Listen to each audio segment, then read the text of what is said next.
Greetings, people of unassumed gender. I am largely unemployed, and welcome to a brand new playthrough in Kerbal Space Program. That is right, I have finally built up the confidence to play one of my favorite games of all time, and here it is. This is KSP version, I think we're in 1.3.0.1804.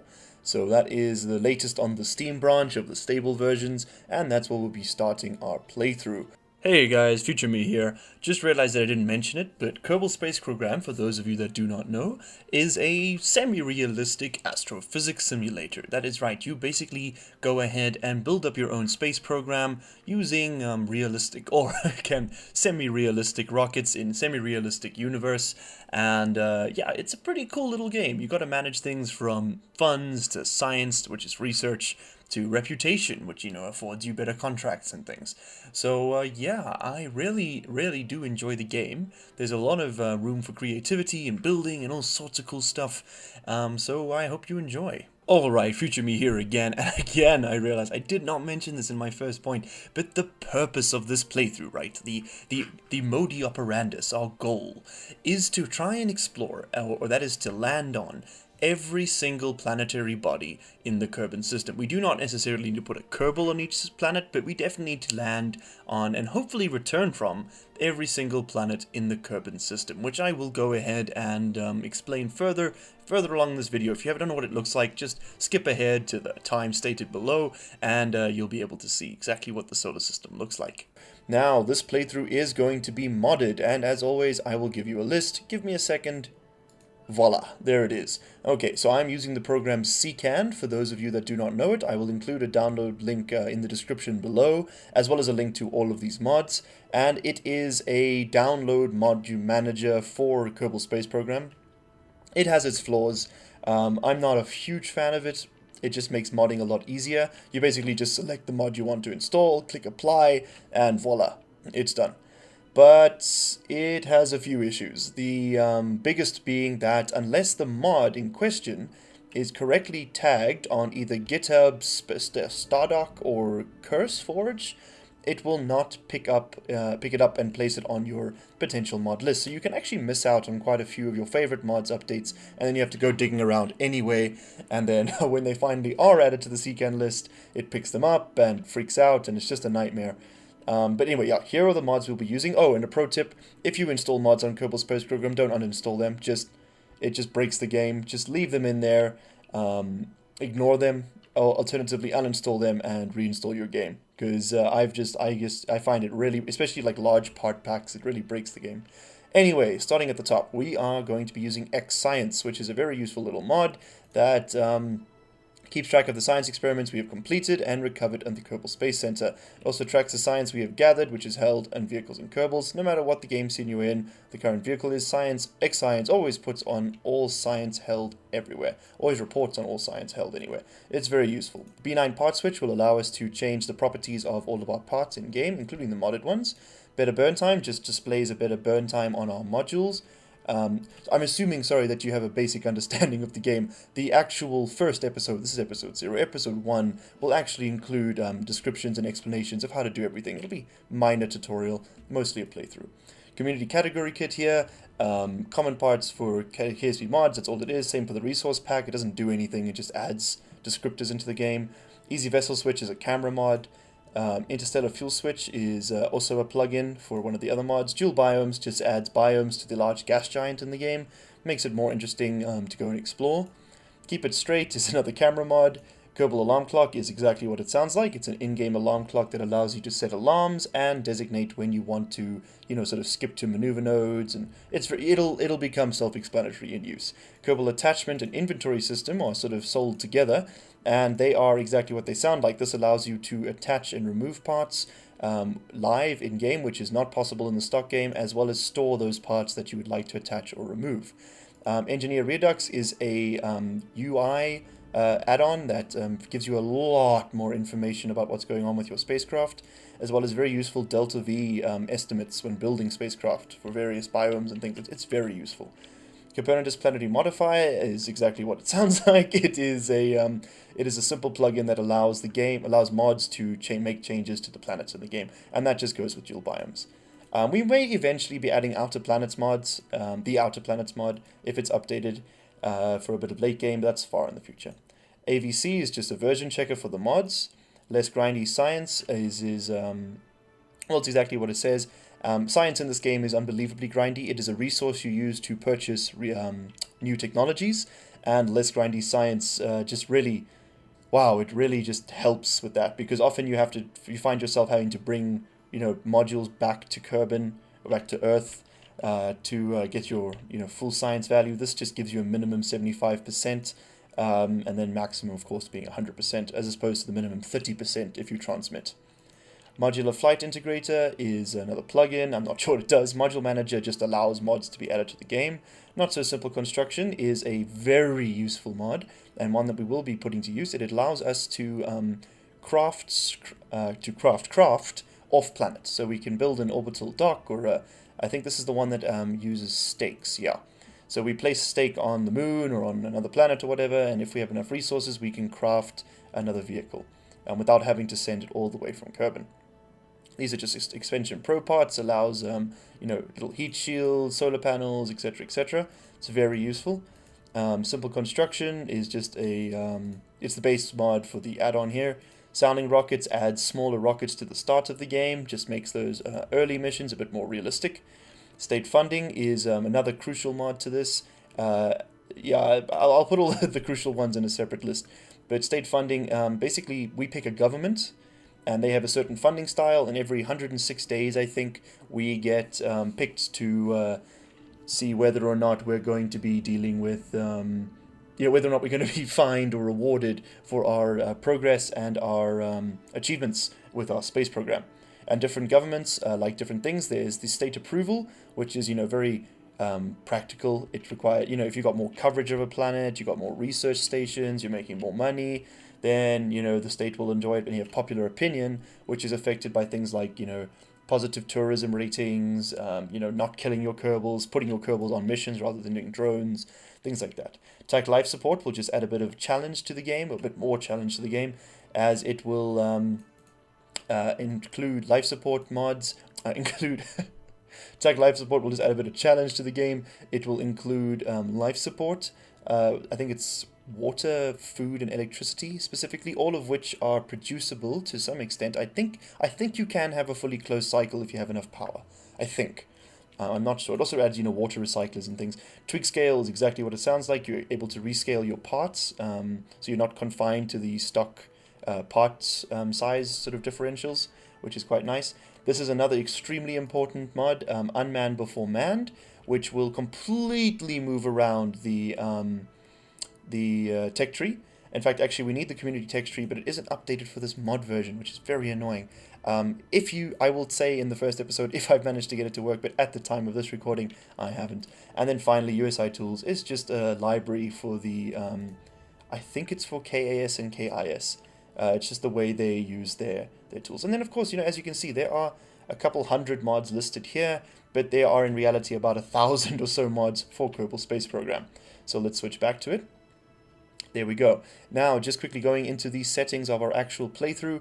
Right off the bat, we will be using advanced tweakables, which allows the use of auto strut and fuel pipe sort of linking, which is quite nice. There's my graphical settings. You can have a look at them if you're interested. Audio, input, and controllers, none of which actually matter.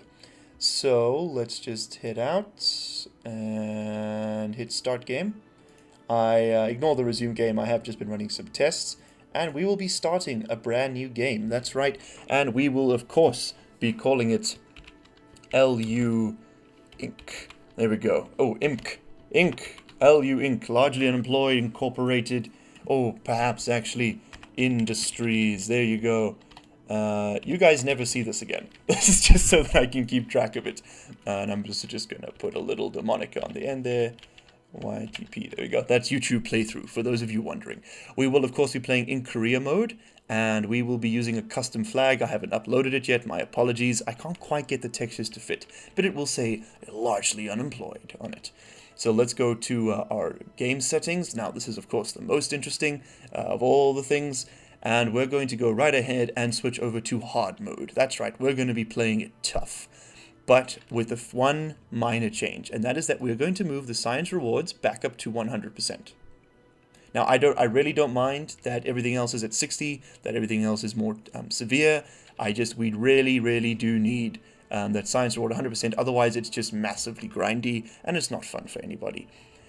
So there we go. Resource abundance 50%. That's going to go back up to 80. And we're going to have resource entry heating on 100%. Perfectly fine with me. COM network will be enabled. We will allow quick loading, right? But we will not, not quick, yes, we will allow quick loading. We are not going to allow the reversion of flights though. If we launch a vessel, it is launched. Quick loading is just because sometimes the game's physics bug out and you need to quick save and quick load just to reset your part status so they don't explode. Missing crews will not respawn. We will not be hiring crew members. There will be entry purchase required on research just to really pressure us for funding. We will be having indestructible facilities, and we will not be having indestructible facilities, and we will not be including stock vessels. Then moving over to advanced, we are enabling Kerbal experience, meaning that they must level up. We are, however, going to say they will level up immediately because bringing them back to the planet when they're on a 12-year mission out into the solar system is completely ridiculous. We will, of course, include pressure, G-force, and Kerbal G-force limits for extra challenge. So if we accelerate or decelerate too quickly, we will black out and lose control. Signal must be required for control of all parts, regardless of their position, and then we will be having a plasma blackout, which means that on re-entry, when you have heating plasma around the size of your vessel, you will not be able to control unmanned vessels, which is quite intense. Better time warp, we'll leave it all stock, that's fine. Colonization will be, I guess, consuming machinery. State funding will be enabled. Budget periods per year, I think, do we want quarterly or biannually reports? Let's go quarterly. Just for more, just so it's a bit more interesting. We probably won't see one for the first few episodes because a lot of it, you play a lot of the initial game over the first few days. So attack life support, final mods. We're going to leave everything base. I just want to see you guys see me doing this. I want to let you guys see me doing this. And we can change the flag anytime, fear not. And we're going to hit start. Okay, and here we are in game. There's a Kerbal alarm clock thing. We can just we can close that. That's fine. And here we go. Here is our state funding mod. So we've been told it was the best interest of our government to have a space program for some reason. We're not rocket scientists, but you are. We will provide funding, make our wildest dreams come true, or at least help us to keep our jobs, goddammit. So, our gross domestic product of the USK, you can read the descriptions here. We have the USSK. This is, of course, the USSR I like. USK is the USA. The UKSA? In an alternative reality far away, an all-too-familiar storm was brewing. Two superpowers, the United States of Kerbia and the United Soviet Socialist Kerbals, were locked in an escalating political conflict, the Cold War, and began looking to the skies as the new stage for their displays of power and domination. Shortly before the launch of the first rocket, a little-known Kerbal by the name of Jebediah Kerman, who is the greatest hero that has ever lived, let no one deny it, adrift with fledgling dreams of being the first Kerbal in space, happened to be passing by a meeting between government officials as he remarked, "How great would it be to be nice to Kerbals for a change?" Little was he aware of the gravity of his words, touching the leaders with his innocent Kerbality. A deal was made, resources were pooled, and a new site for launches was proposed at the equator, making life much easier for everyone. Thank God, no inclinations. That's me thanking God. Thus, the unified Kerbal Space Agency was born. So we have a GDP of 100 million, a yearly budget of 20 mil? Yeah, okay. Budget periods per year, 66. That's insane. Starting public opinion 20, starting state, what is that? State, I want to say state capture, but it's not state capture. Let's call it state approval. State reward is normal, state penalty is high. Ooh, they don't like failure. Public reward is normal and public penalty is high. So here we go. You can just see the modifiers here with a GDP of 10 million, budget periods per year, yearly budget of 2 million. Starting, okay, so your state approval is very high. This is a state-led, and I'm guessing the USA is the inverse. Yeah, there we go. So your public opinion is pretty low. You got a high budget. Lots of potentials per year, but your public penalty is very high if you fuck up, and the state doesn't really care what you do. Now we have the KRK. In a country far, far away, the space program of Kerna silently develops. This is a magical land, not very modernized, but extremely high GDP is achieved by exporting mystery goo. Oh, look at that, 50 million per year. That's true. Due to the dominance of the government, your state confidence is very high. Oh, state confidence. And you will get all the money you need from your motherland. Very cool. However, it also means you'll need to pay your price if you destroy any spacecrafts after they belong to the government. If you want your space program to thrive, you better listen to your state supervisor carefully and tailor space exploration they are happy about. Space K is, of course, the bold dream of visionary Elon Kerman. Space K is a privately owned space agency with the goal of expanding out to the entire Kerbal system. Its bold goals have rekindled the hope of space exploration and many investors, leading to very high initial hype and dependence on public opinion. Your successes will gain glory and drive profits, but failures will scare away investors and drive your program into the ground. As Elon is wholly confident in his program, state confidence is hardly a factor. You need dream big and perform when it's important, or else you will fail. Now, I am very tempted to play as Space K, simply because the goal for my playthrough here, spoilers, is complete reusability. I want to be spending almost nothing. That's why I'm playing on hard mode, where our funding is very, very limited, and our rewards are at 60% of their stock value. And that is to force me to reuse my rockets to save my resources and to ensure efficiency in all things. KSKFP. Need money, don't want controversies from choosing the wrong government? If so, choose Kickstarter crowdfunding platform. You will earn money by donations. You will need them to have confidence in your space program, but you can't have a bad image either. Very high all round. This is the cop-out. I'm not loving it. KLA is a joint venture between Lockheed Martin and Bluting Aerospace. It was formed to provide mostly reliable service for various state agencies, primarily in the USK, as well as provide cost-efficient access to space for commercial ventures. KLA's primary competition comes from Elon Kerman and his Space K organization. I'm guessing this is kind of like Virgin Galactic.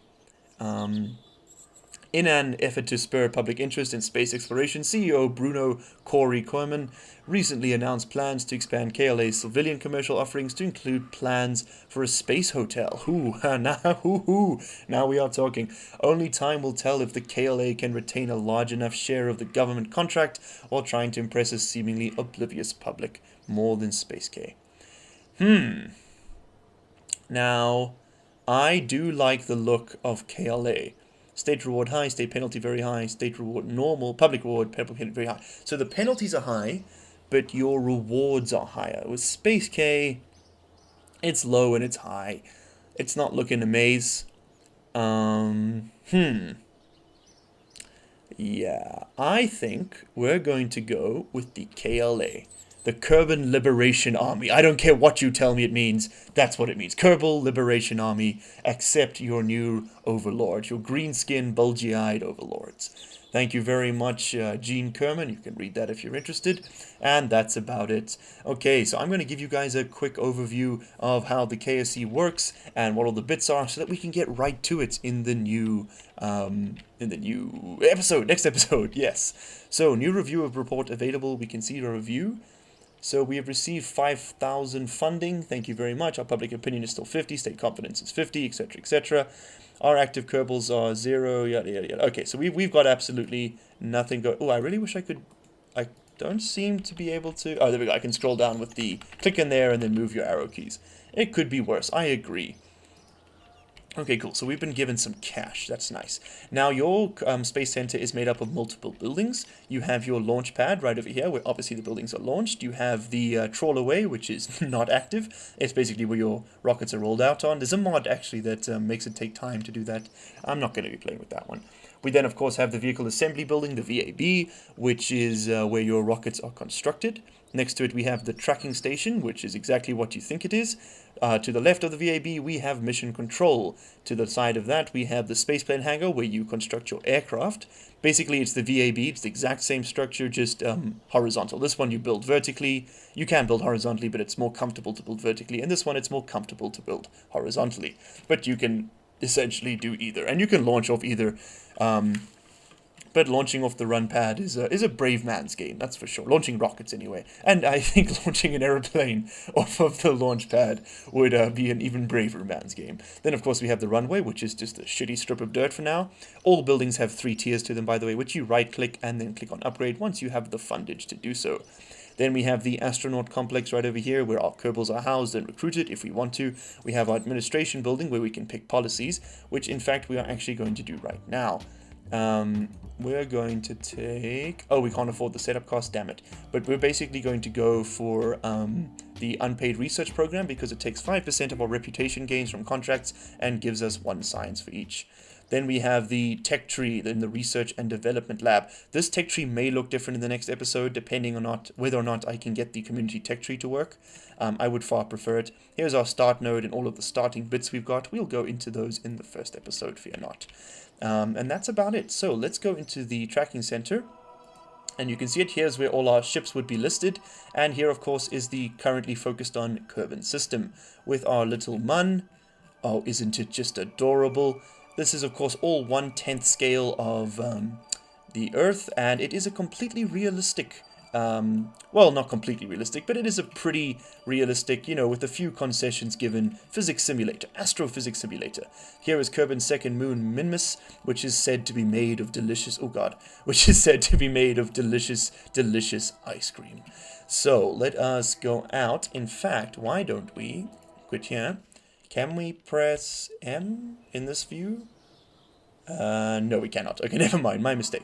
So we're going back into the tracking station. If you press M while in flight, you can zoom in into the map. Well, you go out into the map view. So here is the Kerbal system. That is the name of the star, Kerbal. So we have Kerbin, which is, of course, our Earth analog. Oh, I'm getting a bit of lag here. No, there we go. It's gone. We have Eve, which is, I believe, the Venus analog. So if we zoom right in to Eve, you'll see it has one little moon named Gilly, which we'll go in on first. And Gilly is just this sad little rock. And right next to it is its beautiful, beautiful parent planet Eve, the purple nightmare. Eve has a gravity that is almost 5 times that of Kerbin. It is insane. Also, once you have upgraded your tracking station more, you will have flight information available on the side here. You can go and sort of read the mass of each body and its, you know, orbital velocity and things like that. Here we have Moho, which is the Mercury analog. It is a beaten, sad brown dot, and there is in fact a texture glitch right there. You see it? That is called the Mohole, and we will hopefully be landing a craft right inside, right boom, right in the anus of Mohole, just to show it who's boss, you know. Okay, and here we have just outside of Kerbin's orbit, which is of course the Earth analog, we have Juna, which is, of course, the Mars analog. Right there. I'm saying analog a lot. We're going to say the Mars look-alike. Sure. Plenty of ice at the poles. Nice red sand. It's rusting. And we have Ike, which is Duna's little moon. In fact, Mars has 2 moons, which are slightly, I think, as Deimos and...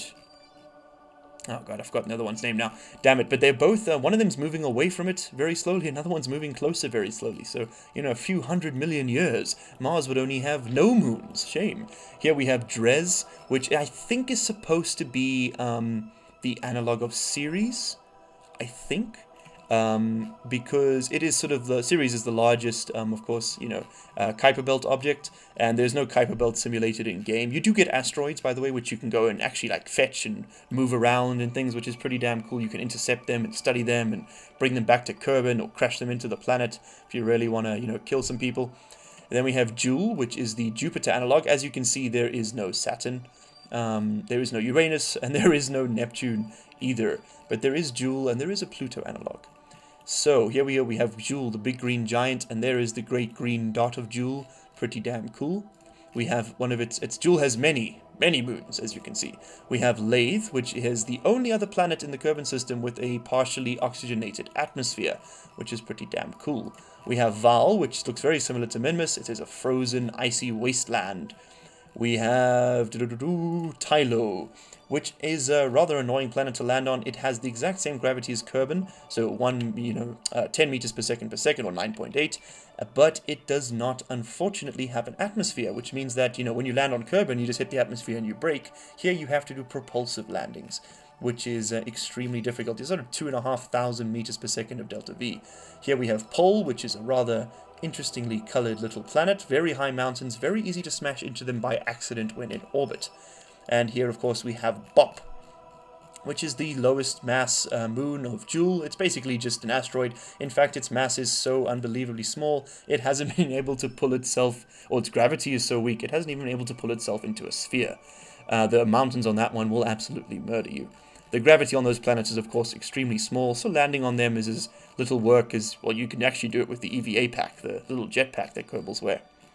And zooming in here, on our second last planet, we have the absolute, our last planet, sorry, we have Eeloo, which is of course the Pluto analog, and this is what we thought Pluto looked like. There's a bit of an impact crater there, and it's, it's just dirty, icy planet. I think there is a mod to add geysers, Pluto's geysers to Eeloo, but I can't find it. And that's just more modding, more problems, right? So we're done here, let's go back to Kerbin, zoom all the way in, and hop on out. And I think, ladies and germs, excuse the textures loading in, that's going to happen every time. Yeah, the game, it's effective, it's efficient, but it's not perfect. So here, of course, is our mod toolbar. We have the exoplanetary launch pads. We have our physics warp buff, X science to tell us what we have and have not done. We have our current state. Can we change that? No, we can't. Okay. So we're going with the KLA whether we like it or not. We have, our sat coverage, all these sort of things, just so we can see what's going on. Oh, I see. So Kerbin would require 10 satellites. Okay, that's pretty cool. A surveyor satellite? What's this? Oh, I see. Okay, yeah. So we would need 10 satellites in orbit of Kerbin. That's not hard to reach. We'll get there pretty quickly, and that will appease the state and award us many things. Okay, there we go. We're going to call that done. I think that's all the mod listing we need to do today. There's our TAC life support, no vessels, and of course Kerbal alarm clock, which we can actually leave out over there. Thank you everybody very much for watching. I hope you enjoyed this introductory episode to Kerbal Space Program. I will be including timestamps all the way along, but you would have known that by now. I hope to see you in the next episode. Please leave a like if you enjoyed and a dislike if you didn't, and be sure to subscribe. Cheers.